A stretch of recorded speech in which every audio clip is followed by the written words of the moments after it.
Hi everyone. Hello. So happy to be with you today. As I announced, I'm going to be having a guest speaker today that is going to join me in a few minutes.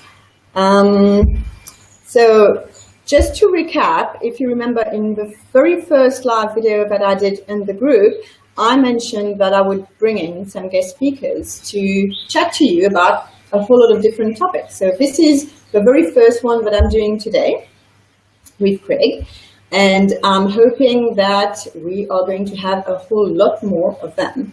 So I'm going to try to do those the last Monday of each month. So just like today, that might not be possible all the time, but I'm just hoping that I'm going to keep that for a while so that you get used to it and that you know when to get your guest speakers.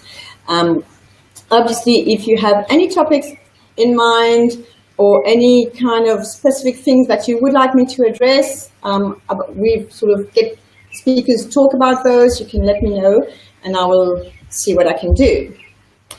So,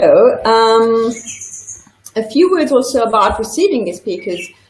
Obviously, as I said also in the beginning, everybody has their own views and their own beliefs about parenting and how to do this stuff, to parent their kids, and there's a whole lot of different ways to do it.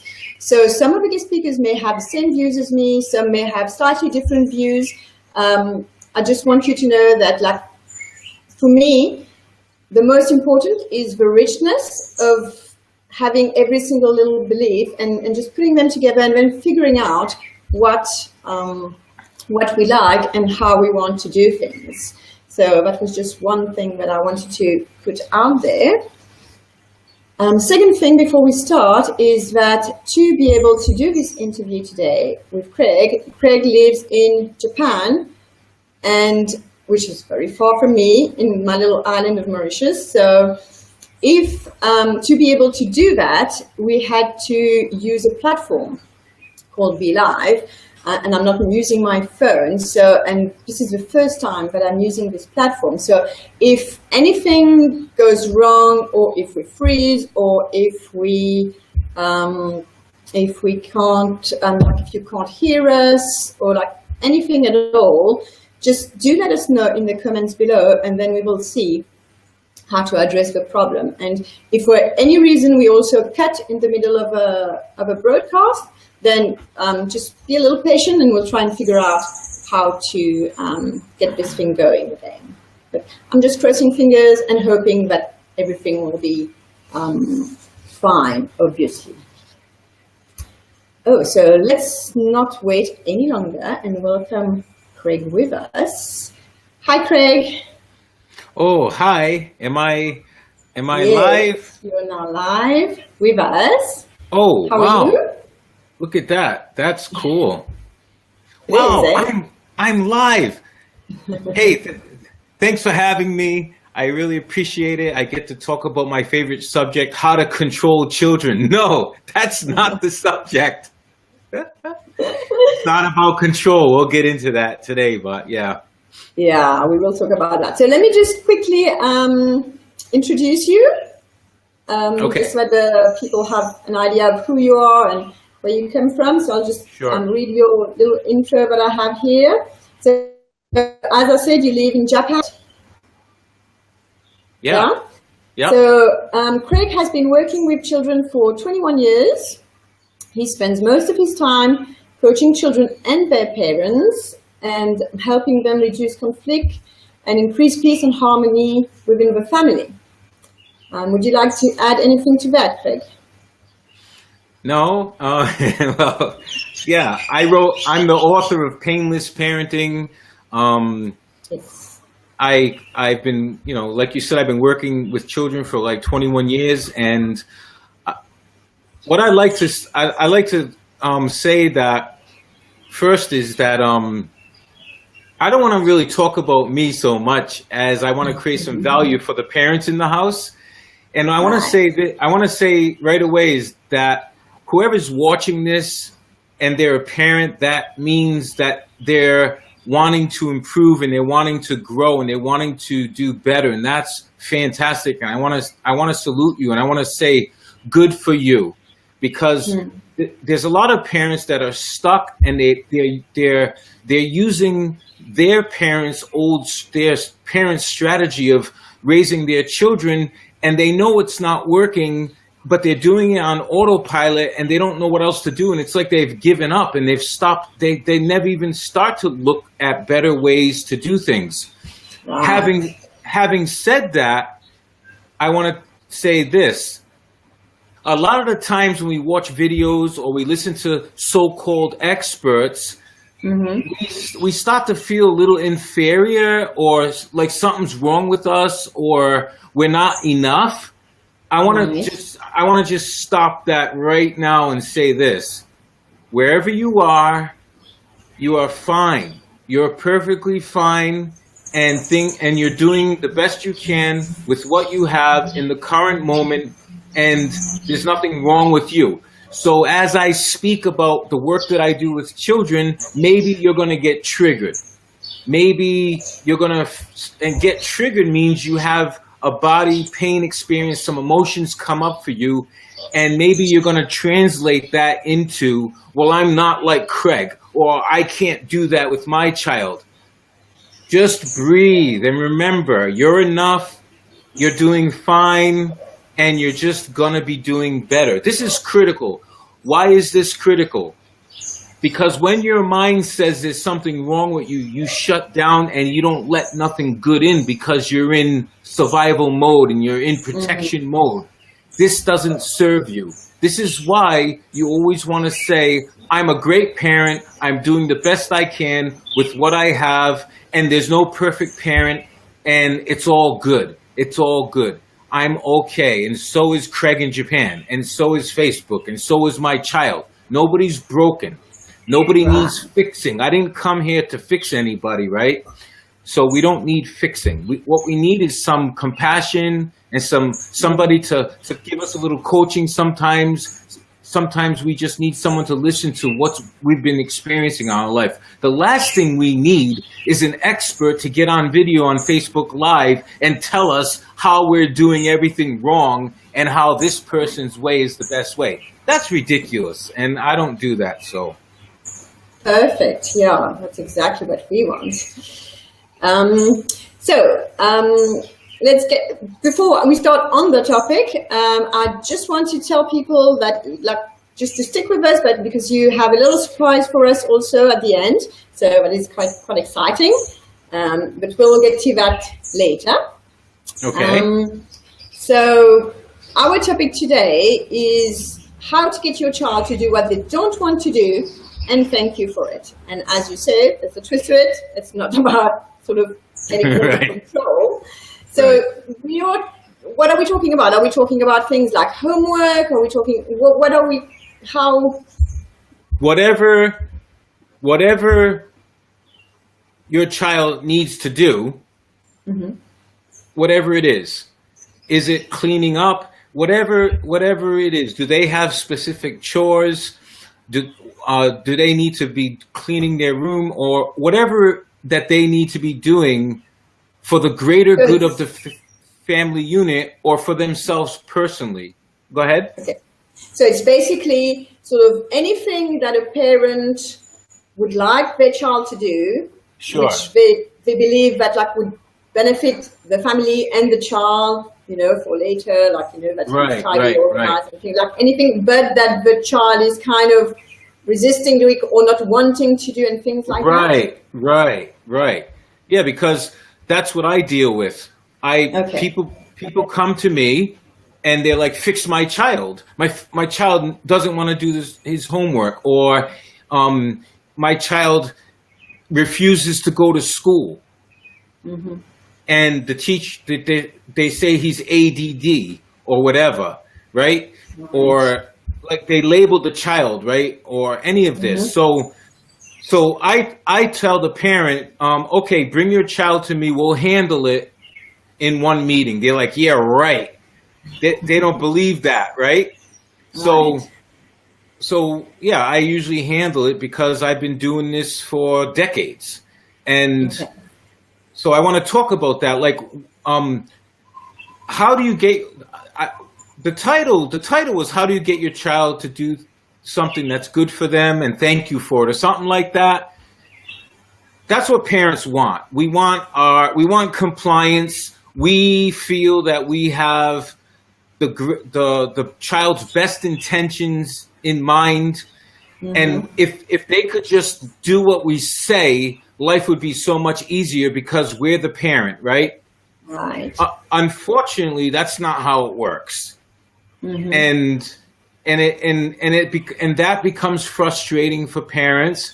And then they get angry and they get triggered, and now then things can get unhealthy really fast.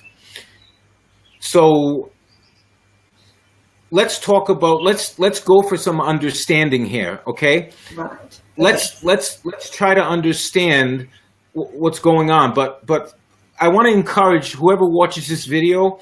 I want to encourage you to not only look at yourself as a parent, but also a friend, a coach, and a leader. And be able to wear those hats simultaneously.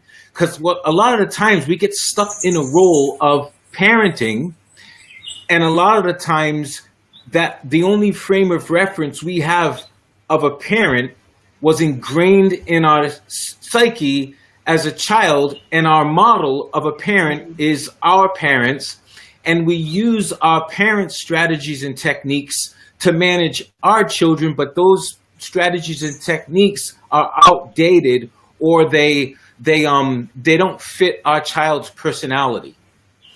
And then we get stuck. So I want to just encourage everyone to think in broader terms of what your identity is. Mm-hmm. So if I say, try to imagine yourself being a coach and being a leader, well, what is it that a coach does? What is it that a leader does? And then borrow strategies from those bodies of knowledge so you can be more resourceful and have more tools, as opposed to showing up parenting from one perspective. So I want to encourage you to have multiple perspectives. And there's 1,000 ways to wash dishes. There's 1,000 ways to raise children. So you want to take in a lot of that stuff. So let's go for an understanding first. When a child's not doing something that you want the child to do, 99% of the time there is some resistance, okay? Yeah. And resistance isn't bad or good. It is just that. It's resistance, okay? Mm-hmm. So what I do is I enter the child's world and I try to re-engineer what they're experiencing. And based on my experience of doing this, here's what I know. When a child's not doing something that you ask the child to do, mm-hmm. then they have some resistance that boils up in them. It's a very uncomfortable feeling. And they don't know what to do with this feeling. One part of them knows that they should be doing this task, and another part of them doesn't want to do the task, and then there's you. And why they feel this uncomfortableness, they're looking at you. So right. Guess who? They associate this uncomfortable feeling to you. And mm-hmm. and as a parent, if you say, here's what most parents do. I know, because in the beginning of my career of working with children, I tried manipulation, I tried bribery, I tried using anger as leverage, and it didn't serve the child, it didn't serve me. So what happens is the parents feels this tension, and they feel like disrespected, like they're working so hard to be a parent, and they just need some compliance to keep this family moving forward. And what's the big deal? Why can't the homework get done? Or why can't you clean the room? Mm. Here's the problem with that. That's about the parent and the parent's outcomes and the parent's goals. And it's not about dealing with what's really going on. And that usually leads to a gridlock. And and that becomes very unhealthy, and maybe there's going to be an emotional explosion again. So let's go for the understanding first here. What we know what's going on with the child. What's going on with the mother is when the child refuses to do homework. Let's use homework for an example. I don't want to do this homework. I don't want to do it. You haven't done your homework yet. Why haven't you done your homework? And the child's like, I don't know. Leave me alone. Blah, blah, blah. What happens as a human being is the amygdala, the primitive part of the brain, gets triggered, and this is why we should study biology and figure out what is this human thing that we're living in, and figure out how this thing works. The amygdala gets triggered, and the amygdala's job is to fight or flight. So the parent will say, you do that homework right now, or you're not going to go to the movies. That's fight. Okay. Or the parent runs away to clean the kitchen or something, or do something in another part of the house. That's flight, because they don't want to deal with it. Right? So now... So they either confront it, or we just run away. Right. And there's a confrontation, or they run away. It's fight or flight. It's called the lizard. I wrote about this in my book called Stop Your Fear. A Harvard brain scientist figured out that we have 3 brains. The most primitive part of our brain is what gets triggered, and we think it's a life or death situation when we get triggered. And what a lot of parents do is, oh my God, my child's not doing his homework. All that money for private schools. He's going to be a loser when he gets older. He's never going to get a job. He's going to stay here forever and spend all my money. And they start stacking, and they get more crazy, and then they blow up. And you better do that homework right now. And it's like, wow, what's that? That's your lizard brain reacting, okay? Right. So if you find yourself in reaction, just know this. It's perfectly normal to feel that way, and none of us can control it because it's an automatic reaction. But here's the deal. When that happens to you, 3, 2, 1. You got to do that. 3, 2, 1. Just say 3, 2, 1. What that's going to do is it's going to engage your prefrontal cortex, which is in charge of strategic thinking, language, and it's going to balance out your brain so you're using all parts of your brain. Because if you come from the lizard brain and you act on that, you're going to regret. Have you ever said something to your child and later you felt bad about it and you said, man, I wish I didn't say that? Well, I think that happens to all of us. Yeah, that was your lizard brain that said that. And that's because we let the lizard brain, the temporarily insane part of our being, take over and handle things. But the problem with the lizard brain, it only knows how to fight or flight. Okay. So let's talk about the protest. When that child, okay, now we understand what's going on. We understand the problem, okay? This is the problem. Now, let's go back to why, people say I'm amazing for getting children to do things. I can get them to do their homework. Yeah, somebody just wrote the reptilian brain, right? Okay, do you want me to show that? No, that's okay. Okay. No, because that's enough, because we can give them references later. I want to give my big ideas, right? Okay. So people know me because I can get children to do anything.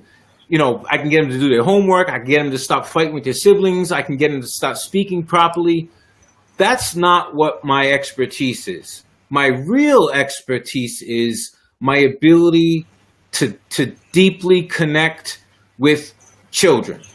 And once I establish a deep connection with the child, and what that means is this. In Painless Parenting, my book, I talk about when you plug in an Apple product to the computer, you can't use it until it connects fully and it syncs. Right. That's what I do with children. I sync with them, and then they feel like I know them and I respect them, and I have their best interests at heart, and I would never, ever disrespect them or do anything to hurt them. And once that's established, when we're talking about responsibilities and things, everything's a negotiation, everything's a behavior issue. Nothing has to do with the human being. The child is perfect in every way. This behavior needs some work to get to a certain destination. So we're trying to get homework done, or we're trying to get some kind of outcome. The child's behavior never equals the child as a human being. That doesn't get touched. So let me give you an example to illustrate this, so everybody knows what I'm doing. Mom brings her child to me with a stack of homework, and she says, he's not doing his homework, he's in big trouble, blah, blah, blah, blah, blah. I heard you can get children to do anything, please get them to do the homework. And I said, okay, no problem. All I ask is that you just be patient and sit and watch me for 30 minutes and don't interrupt me, and I promise we'll get that outcome of yours today. And she's like, yeah, right. She's looking at me like, okay, fine, you know? So the child, 6 years old, sits down in front of me, and I said, is this your homework? Is this your homework? He said, yes. I said, do you like homework? No. Me too. And I take out cookies and milk. And I say, I love cookies and I love milk, and sometimes I like to blow bubbles through my nose with milk, but it's messy and my wife is really mad when I do that, so I shouldn't do that. This child starts to think I'm crazy, but he says, I kind of like this person. And then I'm joking about if my wife catches me making a mess with the milk, she's going to be really mad at me, so I have to be careful. And the child asks me, what grade are you in? Like, what grade are you in? Because he thinks I'm a child. I'm being childlike and playful, and what am I doing? What am I doing is I'm bringing him back to who he really is, which is a 6-year-old, a playful child that likes to play, he likes to fool around, and he doesn't like homework. That's what I'm doing. And we're going back and forth, and the mother's like, oh my God, what have I got myself into here? And so I said to him, this is your home. So now I have rapport. He likes me. We played some card game, and we're having a fun time, and life is good. Now he trusts me, and we have created a base. This is our home. This is our emotional home. And when everything's get difficult, we can go right back to that place. Right. This is what I teach parents to do. The mother's like, well, what about the homework? What about all the money I spent on the private lessons? Trust me, it's going to get done. Just watch. So I said, by the way, where do you do your homework? At home. But where? He said, at the kitchen table. I said, the kitchen table that you eat dinner at? And he said, yeah. I said, is it big or small? He said, oh, it's big. I said, oh, it sounds uncomfortable to me. And he goes, yeah, it is. So now, what am I doing? I'm running in my mind, I'm running a checklist of what could be stifling this child. Now, I know right away that if I pull out a small table and a small chair and let him sit in it and make him feel like he's in control of his environment, instead of he's going to fall off a big chair or something, he's more relaxed and more, his environment he feels like he's controlling his environment. The child has to feel safe, right? But that wasn't the issue. The issue with this child was the mother was making the homework more important than the child. And when you do that, the child will resist you. And when the child resists you, the homework's not going to get done. Right. So what I demonstrated to the mom is that the child is more important than the homework. The homework is a bonus. So I have to connect with this child and let this child know that he's okay. And whenever there's a tough time in the family, if you can come back to, you know what, I don't know what to do about this homework issue, but I do know this. I'm your dad and I love you and we'll figure it out. Mm-hmm. So I never want homework or chores or anything to get in the way of that connection, but I won't let that child use that connection to get away with stuff. Right. Right? So I don't want to talk about the interventions too much that I've been doing. I just want to tell that story to illustrate that why what I do works so well is because I make the child more important than anything else. Mm. And I don't judge the child. And I make them take responsibility by asking them, I'm confused. Is this your homework? And they go, yeah. Oh, okay. I just wanted to make really super clear on whose homework this is. It's not your mom's? No. Okay. Thank you. Somebody may say, well, what am I doing? I'm making the child take personal responsibility and ownership. It's not mine. But if mom makes a big deal about the homework, it starts to look like it's her homework. Yeah, it's like we care more about it than the child do. Yeah, exactly. Mm-hmm. So, okay, now here's the big piece of this. The child's not resisting the homework. Mom has an image of what this child should be, but that's not who this child is. I introduced her to who this child is by regressing this child back to their playful, loving, carefree 6-year-old. That's who they are. Wow. But mom has this image of who she thinks this child should be, and she has a relationship with that image. She doesn't have a relationship with her child. And her child is being forced to be that person. And the child is resisting the image of what mom has of the child. That's where the resistance is. So basically you're saying that once the parents, moms and dads, can see their child for who they really are, right, and create that deep connection, yes, then homework's easy. That they resist, they will no longer it will go much smoother. Well, yeah, what you're doing is you're resisting, you're removing, yeah. Yeah, okay. If it's truly authentic resistance within that child, then that can be easily fixed. Because it's an environment issue, or they're tired, or they have too many. You can easily troubleshoot what the issue is. Like maybe they're getting stuck at a certain point and they need a little help, and they're afraid to ask mom because mom expected this homework to be done 2 days ago. Mm. So there's a lot of things that could be going on, but I don't start to troubleshoot until I have that connection. Definitely. Because without that connection, we're just that's when manipulation comes in.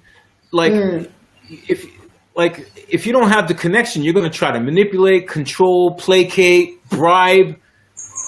But if you have a true connection, then you don't have to do any of that stuff. Yeah.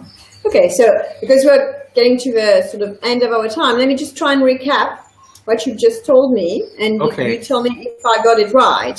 So basically, first up, you have to understand, really understand what the situation is, who that child is, and sort of get an understanding of our own ways of responding to them, to the situation. Secondly, you really need that deep connection first, sort of not starting with the fight and flight, but just build up the connection.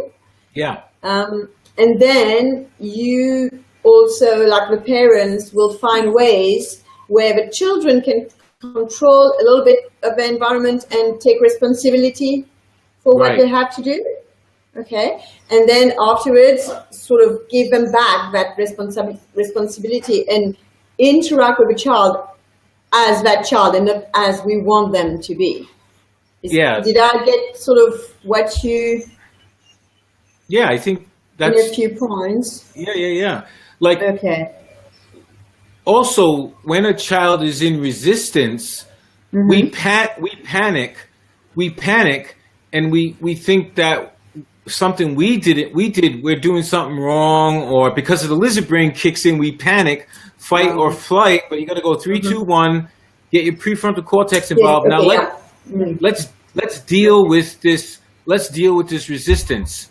So, okay, now listen. The resistance is a human pattern that gets run. It's just a pattern, and if you freak out, that pattern gets intensified, and the panic increases. So as soon as I see that, I have 1,000 ways to deal with that. But one of the ways is I like to diffuse the resistance. I like to just diffuse this. Now, you parents, if your child ever refuses, don't take it personal. They're not saying that you're a bad parent. It's not about you at all. They're having emotional experience. And if you freak out, they're going to freak out more because you're the leader. Our job is to hold a safe space for them to have this experience. So what I like to do is, I like if there's, oh, I don't want to do this, right? I would say, you too? Oh, wow, me too. And you know what? When Dad was in high school, he did the same thing. We all have experienced that. It's okay. It's okay. And if you can do this while you're washing dishes or something, it's perfect. Because if you look at a child in the eye and you say that, you don't need that much attention. And you don't want to make it bigger than it is. They're just having, a reaction to not wanting to do something. Maybe they want to play video games. Maybe they want to color. Maybe they want some chocolate. Maybe they need to go to the toilet, but they haven't been and they're holding it in. Who knows? But the initial resistance, we have to I agree with it. I just say, you too? Well, just kind of allowing them to experience those emotions. Let them experience that. And then you can, now here's the thing. Replace reaction with curiosity. No judgment, no control, just be super curious. That's a good one. Yeah, they're like, I'm really curious. Like, hey, wow, really? How do you do that? Like, how did you do that? Well, I thought about all this work, and then I thought about I don't have time, and oh, that's fascinating. Well, wait a minute, slow down. What about if you just thought about the homework as just the first problem only, and just look at that for a moment? Then how does that make you feel? Just try that for a minute.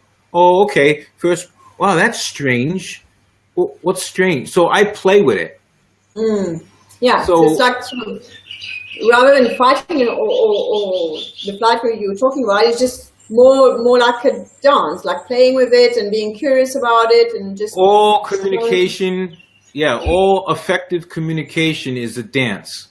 Right. If you're doing this, if you're doing tug of war, push and pull, something is wrong. Something's not, because this pull. Now, if your child's really young, like 3 years old or 2 years old, and that child is in a toy store with you, and that child's freaking out because he wants you to buy this toy right now, and he's being demanding, and he's doing what a lot of 2-year-olds do, that's when you pick the child up and you say, I love you, and you're going to need to have a temper tantrum and clear all that energy out, and I'm not going to judge you, I'm not going to punish you, this is going to be embarrassing for both of us, and it's okay. It's not okay, but it's okay that it's not okay, and we're gonna get through this. When the child's freaking out or in resistance, it's like a test. It's a test of our leadership, and it's a test of our love. And if we take it personal, and we it's like that's because we're giving into our lizard brain's reaction, and we escalate it. That's terrible. And that's, yeah. Yeah. Perfect. Yeah, great. Well, that was super great advice. Thanks, Craig, so much for You're welcome. your input. I think I'm talking really loud and no?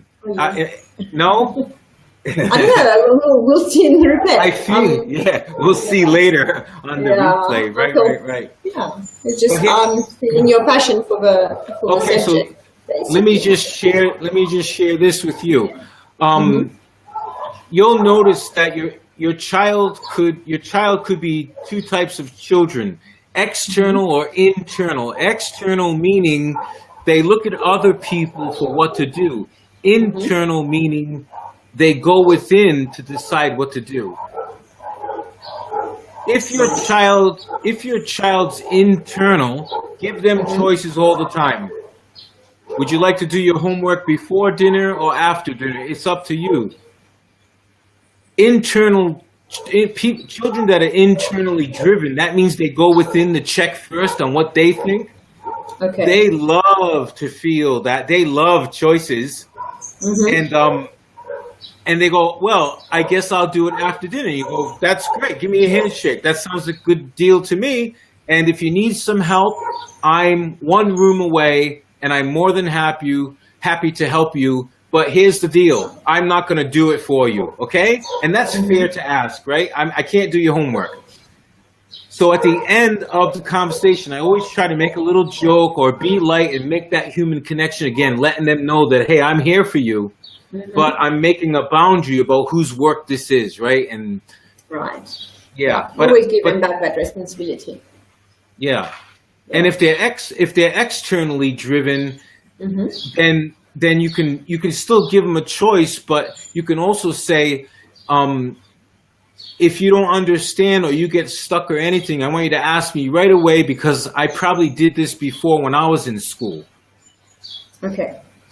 So like allowing them to get to ask and to get to somebody else to be able to. You want here's what you want. You want them to feel like they're in control and they have a relationship with their own responsibilities, and you're going to give them all the love and support that they need, but you're not going to do the work for them, and you're not going to get into a tug of war or fighting or any of that crazy stuff, because that's not what this family's about. That's not what we do in our family. This is, Right. Yeah. Cool. So great. Let me just check if we have, I don't think we do, but I just want to check that we don't have any questions that came in via my profile or via the live, just in case it didn't go into the platform. Okay. So, yeah, no, it doesn't look like it. Obviously, if people have questions afterwards, they can post it like in the comments when they watch a replay or something, because I know quite a few people, it was not a good time for them. They did mention it. So I'm sure Craig will sort of be happy to just answer a few questions afterwards if they have any. And then you can always, like, even if Craig is not available, send them to me and then I'll pass them on to Craig. And I will also put all of Craig's detail, like if you want to connect with him further, I will put like all the details of his website, of his page, like everything in the comments, so you can always find them there and then go to his content. And I do believe that you have a surprise for the people who watch this video. I do. So for the next 24 hours, whoever contacts me, send me a PM, send me a private message, send an email to Craig Desorcy, Painless Parenting contact form, and ask me for the book. I'll send you the digital version of Painless Parenting, absolutely free. I know what we're doing. We're parents. It's really hard. It's really hard. It's very stressful. It takes us. We have to grow up, and we have to learn, and we have to lead by example. And this is really hard work. So so I want to give you an extra. So this is so nice. So for the next 24 hours, you can just contact Craig. by email or by personal message, and then he will just send you a copy of his digital book, PDF document. To you directly. So, that's brilliant. Thank you so much, Craig. That's so nice. You're welcome. And thank you for being with us. I mean, it was a great first guest speaking that I had on my group, and I loved it. So yeah, I'm intense about the subject. I love the subject, and oh well. I get to. Yeah. But thanks so much. That's like really, really super valuable for all the parents in here. And see you later or another time. Okay, fantastic. All the best. Yeah. Bye. Bye-bye.